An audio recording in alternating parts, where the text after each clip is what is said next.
Okay, the next question taken up is this one. Okay, I have not done it, so let me do.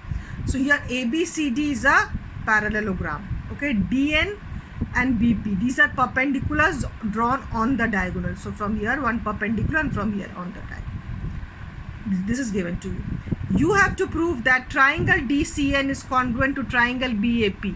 Where is DCN? Here is this triangle DCN, and here is the triangle BAP.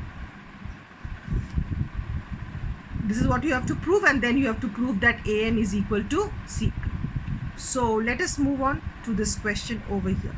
So which we have to prove these two triangles congruent. So let me take in triangle DCN and triangle BAP. I hope you know how to prove congruency. Let us see what do we know in these two triangles. Look at these two triangles. Okay, these two triangles. Something I already know, AB is equal to CD. Reason being, opposite sides of a parallelogram are equal. Opposite sides of a parallelogram are equal. So one of the things I have got. Another thing I can very obviously see, which is given to me, is that angle DNP is equal to angle BPA. Angle BPA is equal to angle DNC. Okay, these two angles are equal. That is given in the question as 90 degree. So here is 190 degree in this, and this is also, if this is 90 degree, obviously this side is also. So in this triangle, this is 90 degree, this is 90 degree. One side I have got. So I have got one angle, I have got one side. I need something else also. Here it is. See, these are two parallel lines, and this is the transversal. So this angle and this angle should be equal. Alternate angles. Okay. We've been doing these type of things in quite a few questions. So angle DCN, this angle DCN is equal to angle PAB. They are alternate angles. So I have got two angles and one side.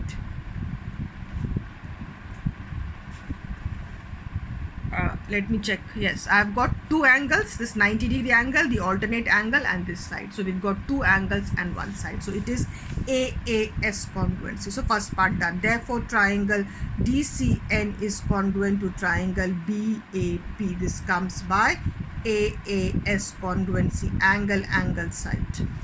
Once this is done, I have to prove something else also. That is, I have to prove that AN is equal to CP. Okay, but AN and CP are not a part of this triangle. So what do I know? What I know is that from here,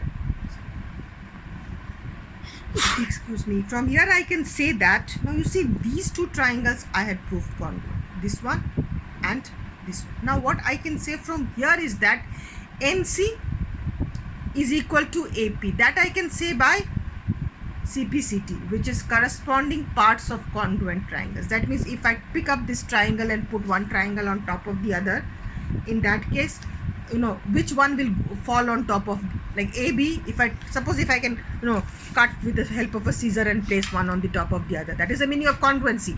If with the help of a scissor, if I take out this triangle and this triangle, they can be placed on one on top of the other. 90 degree angle will go above the 90 degree angle. This equal angle will go above the equal angle. This will go above this. Okay. So that is the meaning of corresponding. AB is corresponding to CD.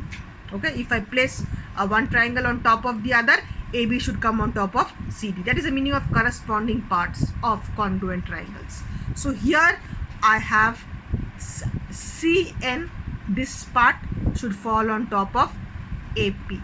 So CN is equal to AP. That is called CPCT, corresponding parts of congruent triangles. Okay. So from here I can say that CN and AP are equal. Okay. What else do I know? I also know that, okay, I think this is becoming a little difficult for you all.